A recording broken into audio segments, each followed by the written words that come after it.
Well, good morning. I'm Jim Sunderwirth from my swing here. I just enjoy it so much, and I'm looking forward to sharing with you today because it's pertinent. It works from then and it works now, what I'm going to share with you, because I've experienced it. And so here we go. So remember, we were talking about, well, why go back when we need to go forward?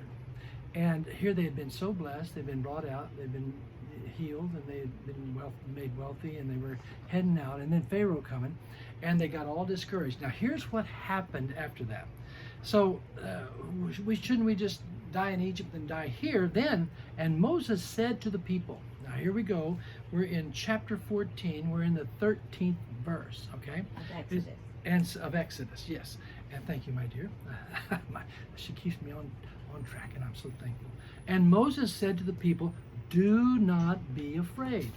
Are you kidding me? Do not be afraid. And then here's what he said. I like this. Stand still and see the salvation of what me and Aaron can do for you. Is that what he said? Absolutely not. Oh man, if Moses had to get him out and Aaron had to get him out, they'd have been really in trouble. But just listen to it. Your life is not, it's miraculous. Your life should be a miracle. That's what it is. It's a miracle.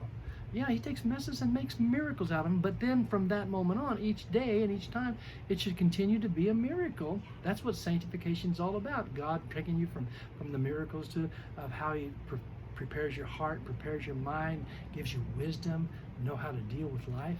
And so he says, okay, I'm getting off side here.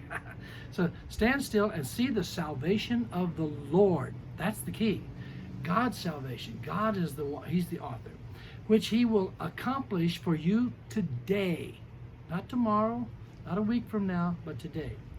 For the Egyptians whom you see today, you shall see again no more.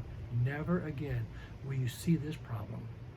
If you'll trust me, and keep your eyes up on me, you're going to change today, and you're not going to see this problem anymore. That's a promise from God. The Lord will fight for you and shall hold your peace. And the Lord said to Moses, why do you cry to me?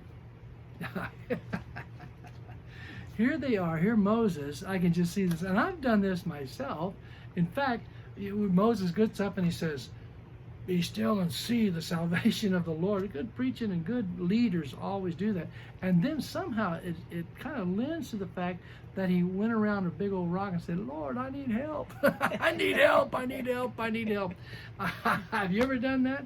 And make a big statement of God's faith, and then you go around and say, God, if you don't do this, I'm really in trouble.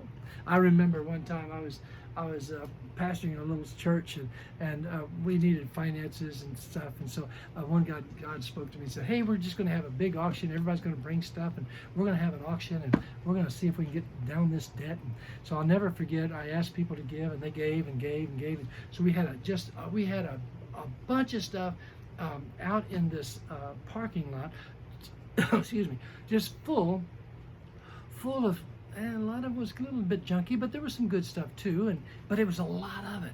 And I remember the auctioneer came that morning, that early Saturday morning, and he looked at all that stuff, and he looked at me and he said, boy, you better have a lot of people here. And I'll never forget, he said, you're going to need a miracle today. And I said, well, I think you're going to see a miracle. You just stick around and watch this. You're going to see a miracle. You're going to see all this stuff gone, and we're going to have an auction, and we're going to walk out of here with some money for this church. And he looked at me kind of funny and kind of rolled his eyes. I went into my office and said, oh, God, you got to help us. You got to help us. I don't want all this junk for Sunday morning. I'll never forget I prayed that. Well, I want to tell you what, at the end of that day, that was Saturday morning, starting about 8 o'clock. About 5 o'clock that evening, everything was cleared out. The tables were being put away. And that auctioneer, who is a real prominent man in that little town, wealthy as all get out, comes walking into me. And he looked at me and he said, James David, because he knew me as James David then. He said, I have seen a miracle today.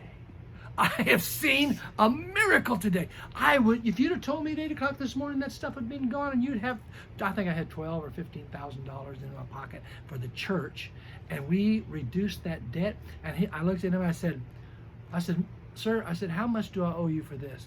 His eyes got big and he said, you think I'd charge you for watching such a miracle? I'm giving you this for free, you know. I said, oh man, that was so cool. And from then on, we had a different relationship because he had seen a miracle through some church that had faith and stepped out and reduced. You know, we reduced the debt. In fact, it inspired so much that we paid that whole $60,000 debt off in just a few months, and the church was debt free. Stand still and see the salvation of the Lord in your life. That's exciting. Hey, see you tomorrow. Bye.